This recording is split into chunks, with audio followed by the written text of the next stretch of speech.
Hello everyone and welcome back. Today we are doing a commander deck tech for Emiel the Blessed. Emiel is Unicorn. He says pay 3 mana, exile another target creature you control, then return that to the battlefield under its owner's control. We're going to call that blinking from now on. Whenever another creature enters the battlefield under our control, we can pay white or green. If we do, put a counter on it, and if it's Unicorn, we put 2 1/1 counters on it.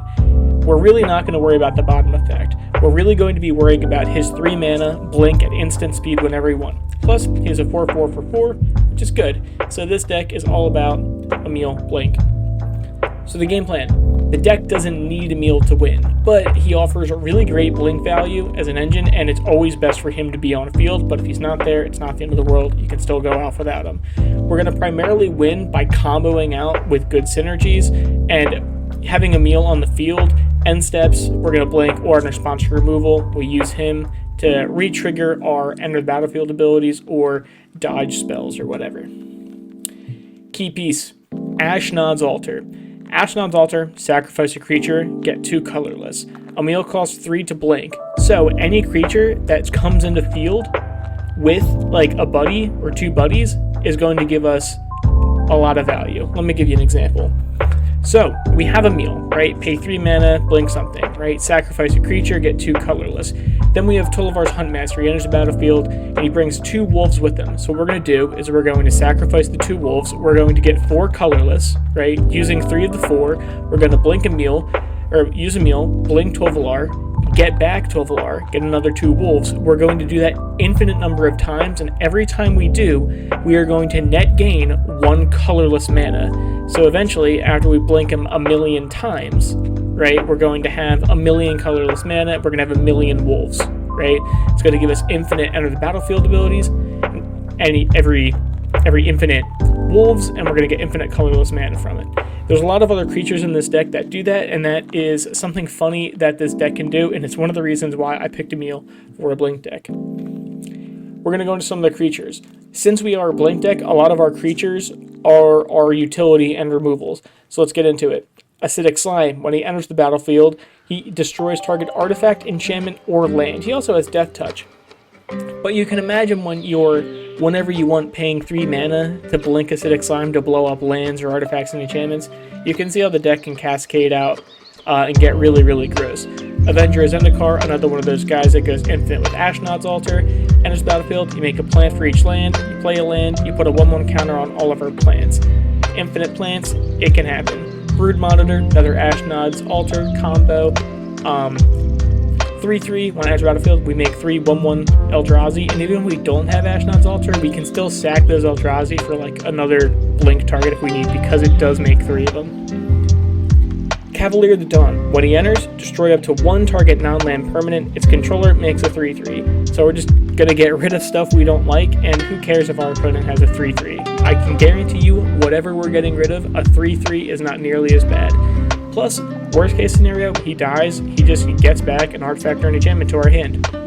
Charming Prince. Enters, scry 2, where you gain 3 life, or you blink a creature, right?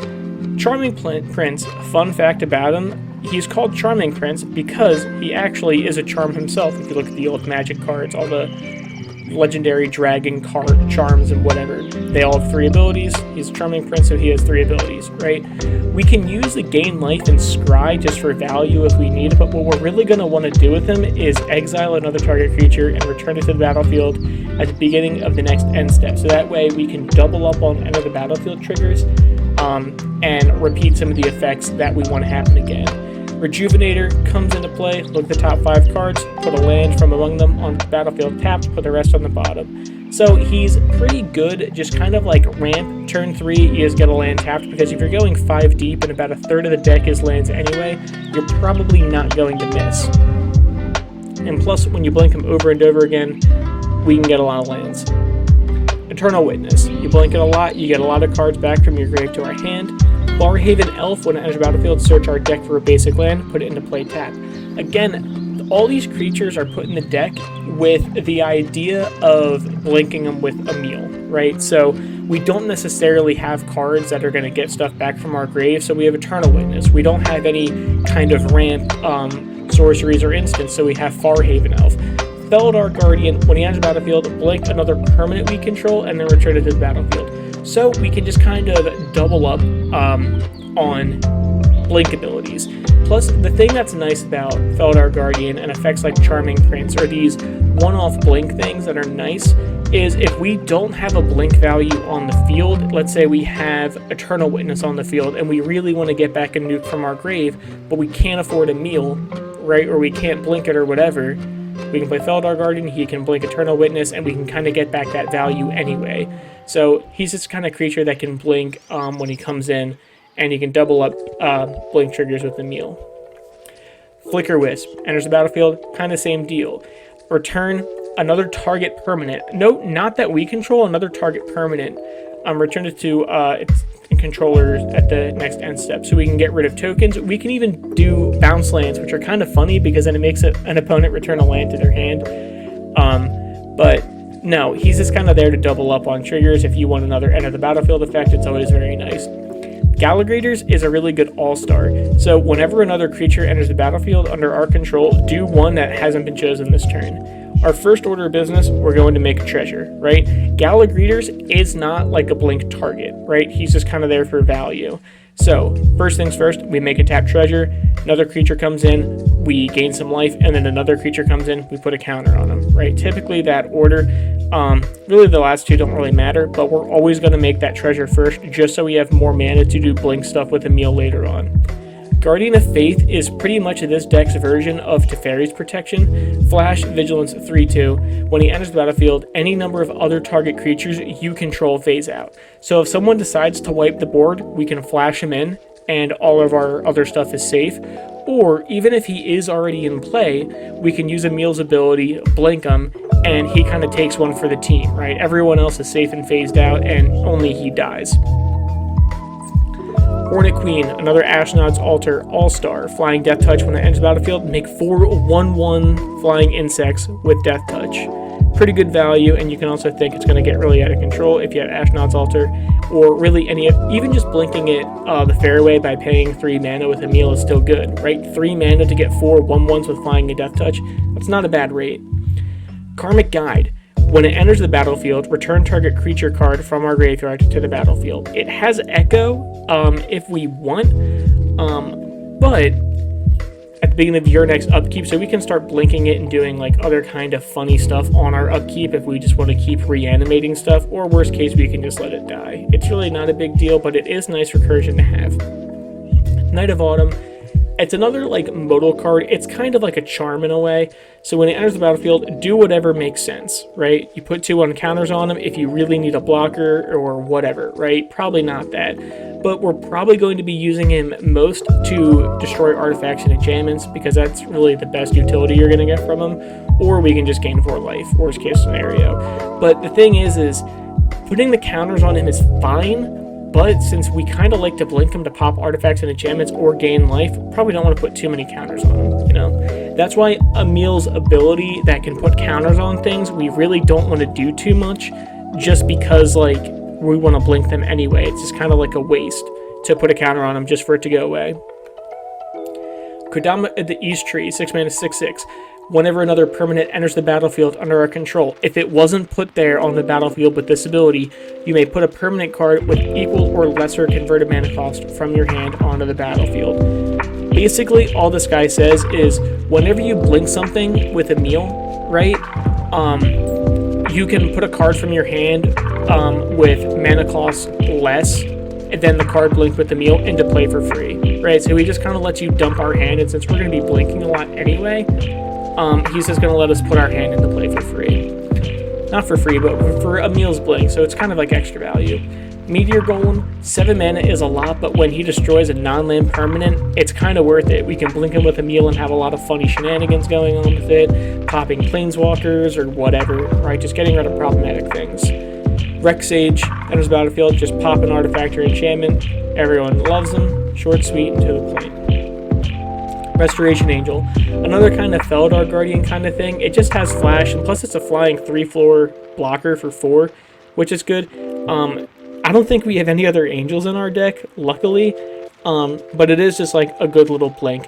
Another thing that I like about cards like Feldar Guardian and Restoration Angel is Emiel cannot blink himself, But so if Emiel gets targeted with like a kill spell or like whatever, Restoration Angel, Feldar Guardian, Charming Friend, like all the ones that do a little blink can save him, or they can just double up an ETB trigger from something we already have. Seedborn Muse. Another kind of card like Galley Greeters where we don't want to blink Seedborn Muse. The thing that's nice about it is we're going to untap all of our permanents during each other player's untap step. What this really means is before someone untaps or on someone's end step, before it goes to another opponent's, we can, well, one, at the end of our turn, our opponent's like upkeep, we untap all our stuff along with them. So we can start tapping out with Emiel and doing all kinds of crazy shit and getting all of the value we possibly can just by paying 3, getting a ton of ETB triggers, and doing whatever needs to be done. Seedborn Muse makes that happen every turn. Skyclave enters the battlefield. Exile, big deal. Exile up to 1 target non-land token permanent we don't control with confirmed mana cost 4 or less, right? So, and then when Skyclave leaves, they get an XX, where X is the mana cost of whatever card we exiled.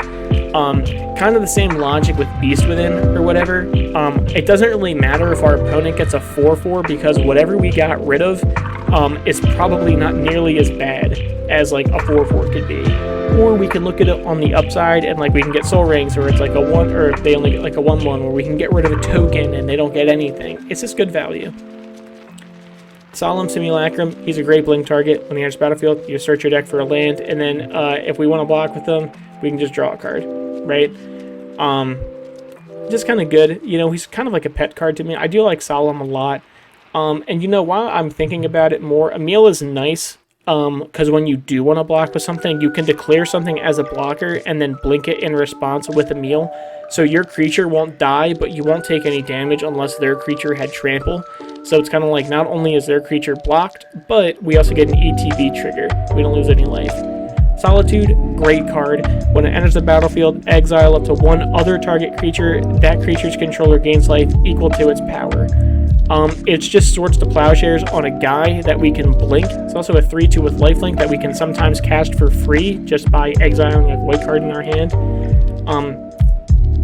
And with all the other blink shenanigans, like there are other things we can do to make sure that it doesn't go to the grave with the evoke stuff. Sun Titan. Enters the battlefield or attacks, return target permanent card with converted mana cost 3 or less from your graveyard to the battlefield. Very nice because we do have a lot of small guys like Reclamation Sage and Knight of Autumn and Galley Greeters, and we can go on and on, right? Sun Titan's nice just to be able to reanimate them whenever we need be. Thragtusk. When he enters, gain 5. When he leaves, make a beast. Really nice because he kind of has like a little bit of synergy with Ashnod's Ulcer, because like when he does leave, you do make a 3/3. So you can just basically, like, at that rate, you're just paying 1 mana to blink, and really all that goes the same for all the guys that only bring 1 friend with them, not bringing like multiple friends. But really, in the grand scheme of things, paying 1 life, using like Ashnod's Altar if you have them to get 2 mana from the beast, you're really only paying 1 life or 1 mana to gain 5 life whenever you want, which is really nice. Timeless Witness enters the battlefield, return target card from our graveyard to our hand, and it has Eternalize. It's basically Eternal Witness's bigger sister. Eternalize is kind of nice just because we can reanimate it later, but for all intents and purposes, it's just to get cards back from our grave to our hand. Eternalize isn't necessarily the best move, but it is nice in a pinch. Titan of Industry, reach trample, 7/7 for 7. He's a big cost, but he does a lot, right? When he enters the battlefield, destroy target artifact or enchantment. Very good. You can gain 5 life. You can make a 4/4 Rhino, which is kind of the same logic with like Thragtusk, right? All the guys that bring a buddy, Ashnod's Altar, right? Sacrifice it. Only costs 1 to do it, right? So you make a 4/4, or you can put a shield counter on a creature you control. I feel like the best bet to use Titan of Industry is, 1, if there's really something you got to get rid of, like an artifact or enchantment, get rid of it. Just get rid of it, right? But I do like the idea of making a 4/4 just for the kind of like Ashnod's Altar thing, and putting a shield counter on our commander, right? Just to make him a little bit extra protection.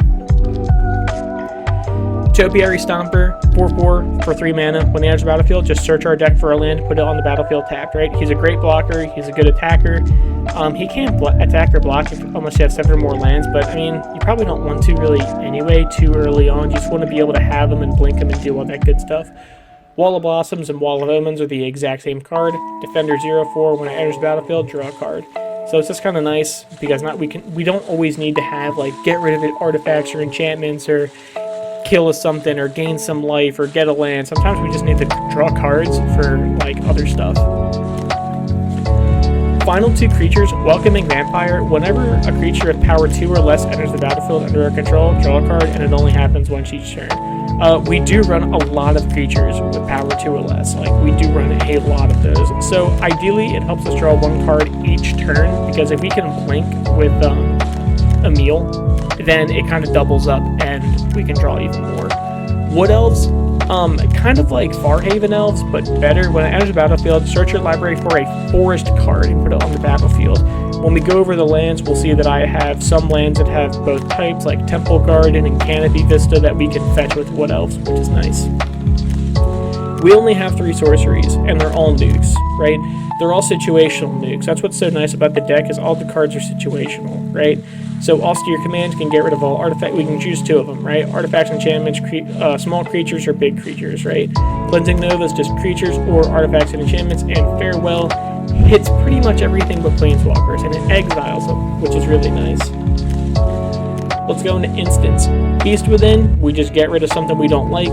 I know we have a lot of artifact and enchantment hate, but we don't necessarily have a ton to deal with planeswalkers or like a ton for creatures. We have some for creatures, but not as much as, you know, I'd like. And you know, just get a 3/3, it's not a big deal. Cloud Shift, it's just an instant speed blink. That's like all it is, right? It's just basically pay a mana, trigger, and enter the battlefield ability you have, or like save a creature. It's really nice. Eerie Interlude, it's basically a big blink spell. Exile any number of creatures we control, return to the battlefield. It's good for, you know, just like dodging removal or whatever. And plus, like, it's a way for us to get enter the battlefield triggers for our entire team, which is really, really nice. And since it does return them at the next end step, if someone does decide to like nuke the board, our guys stay safe. Elodarmi's Call, search your library for a creature card, reveal that card, and put it in your hand. You really gotta think, since all of our like utility is done through creatures, tutoring up creatures is very nice. Enlightened Tutor's pretty much here just to get Ashnod's Altar because it's so good for the deck, but there are other things it can get. You know, I've never shied away from Enlightened Tutor just to get a Soul Ring for turn 2, or to get Lightning Greaves or whatever to keep our commanders. It's really nice because it gets an artifact or enchantment, whatever we need, but I really just like it for Ashnod's Altar. Ephemerate, it's just pretty much better. It's literally Cloud Shift, but with rebound, so it's better Cloud Shift. It's just a one-off blink spell that does it again on the next turn. Generous Gift, it's basically Beast Within. That's really all it is. Same logic, gets rid of whatever we want. Lae'zel's Acrobatics, let me simplify it. Exile all non-token creatures you control, roll a d20. 1 to 9, we just, like, they just come back, right? 10 to 20, return them, and then you do it again. So, like, basically, it dodges a nuke, and we get 1 enter the battlefield trigger for 1 to 9, and then 10 to 20 says we get 2 enter the battlefield triggers from, like, each guy. That's really all it is. It's very good. Swords to Plowshares, it's just good removal. Exile a creature we don't like, who cares if they gain life? We're kind of like a big combo deck or a beater deck anyways. Let's go to artifacts. Alter the Brood. Whenever another permanent enters the battlefield under our control, each opponent puts the top card of his or her library into his or her grave. I like this card because I know it's good for like Reanimator decks or grave focus decks, but for like the majority of decks that don't really care too much about their graveyard, it kind of like is really annoying for them if it gets rid of combo pieces or whatever. If they needed lands and you're just getting rid of whatever, it's nice. Plus, it's kind of, if we go infinite with something, it is like a kill. Because we have infinite enter the battlefield, all opponents mill their entire libraries, they go to their draw step, they lose the game. Arcane Signet, it's a rock, it's good. Conjurer's Closet, at the beginning of our end step, blink a creature. It's just kind of like, we just get, like, we really focus on enter the battlefield with triggers, and Conjurer's Closet just gives us a freebie at the end step for a creature. Hearthstone, all it really does is activated abilities cost 1 less. That means Emiel goes from 3 to 2, which is really, really good. So Emiel only costing 2 mana to do a blink is great. Lightning Greaves, since we can't really blink Emiel anyway, we just put it on Emiel just to keep him safe with the Shroud. That's kind of it. Panharmonicon does double up all of our artifact and creature abilities entering the battlefield. So, if we were going to play Wood Elves and we get a forest, we're going to get 2 forests. And, it just doubles up their abilities, makes it happen twice. Very good card. Selesnya Signet, Soul Ring, and Thought Vessel, they're all just rocks, just to make the game go a little bit better, have faster mana, which is nice. Plus having no max hand size is pretty good, because we can draw a pretty considerable amount. Aura Shards, whenever a creature comes into play under your control, we may destroy target artifact or enchantment. That's just good value. All it really is, whenever a creature enters, just pop something we don't like, sounds good. Blessed Sanctuary is a weird card, right? And we don't run any unicorns, but this card came with Emiel, and it's really good for it. So first of all, prevent all non-combat damage that will be dealt to you and creatures you control.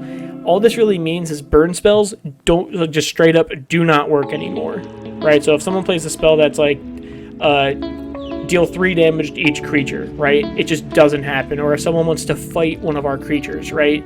They're not dealt damage or deal damage to one of our creatures in really any way that isn't -1 or -X, our creatures are living.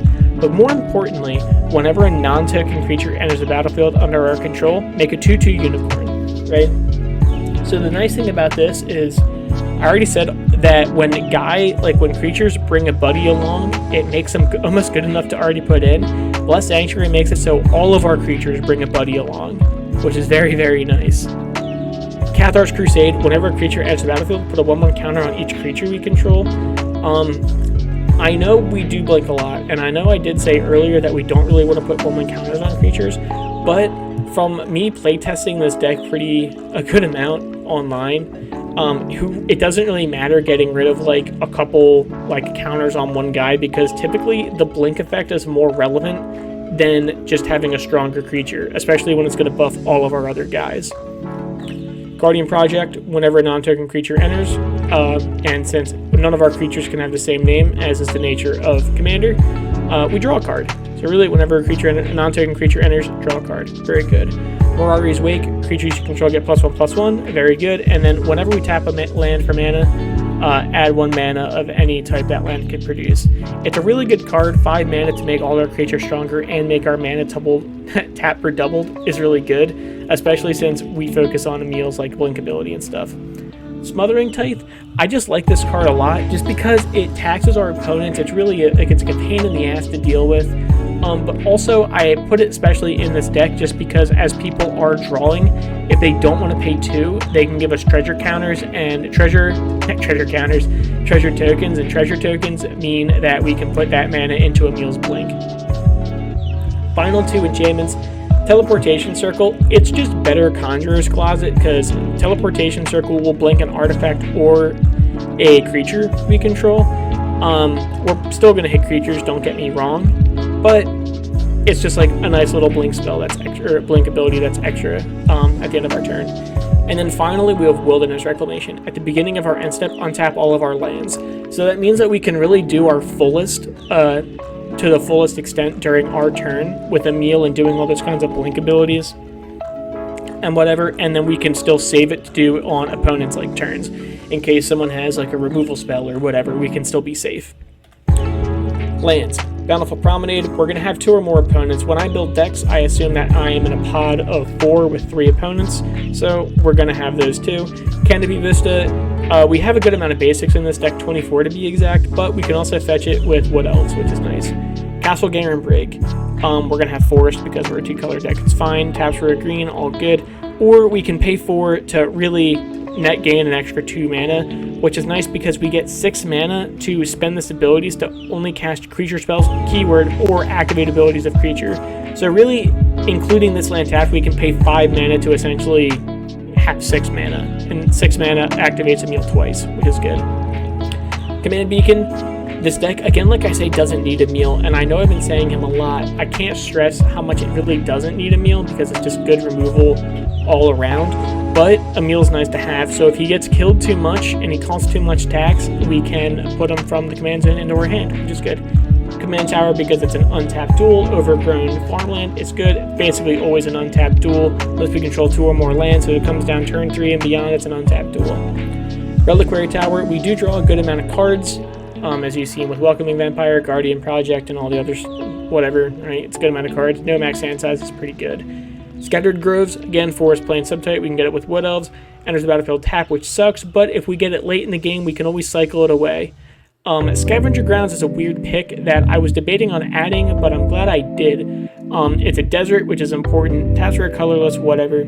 Pay 2 mana, tap it, sacrifice a desert, which this is the only desert in our deck. Exile all cards from all graves. This is really our kind of only way to deal with like graveyard or reanimator decks, just to exile all graveyards. On a land. It's good, you know, it's not the best, but I think it's fine for the purposes of this deck. Finally, Sunpetal Grove, unless enters tapped, unless we have a forest or a plains, we're always going to do it's an untapped dual. Temple Garden, we can fetch it because it's a forest or a plains, or can enter untapped if we'd like it to. And then finally, Temple of Plenty, it just scries us 1. I think it's fine. This deck's relatively budget, and I kind of like the scry lands. I think it's good. For finally 24 basics, 12 of each, they're pretty equivalent in the requirement for this mana value or whatever for the deck. No color is really much stronger than the other. I think it's heavier white, but I don't think it matters enough to really add extra plains and take away forests. Miscellaneous, the deck's like $270 as of the making of this video. It's not super expensive. You can cut away some of the more expensive cards to make it not nearly as much, but I do like it. It's not too bad. And then the average CMC is 3.71, which is kind of high, but we also do have like a lot of creatures that enter and get us lands, or creatures that draw us or do whatever, or even just slowing down our opponents. 3.7 sounds high, but in the grand scheme of things, it's really not that bad. Thank you guys for watching. Like the video, subscribe, and comment what you want me to do next, and I'll just make a deck for it. Thank you guys again so much, and I'll see you next time.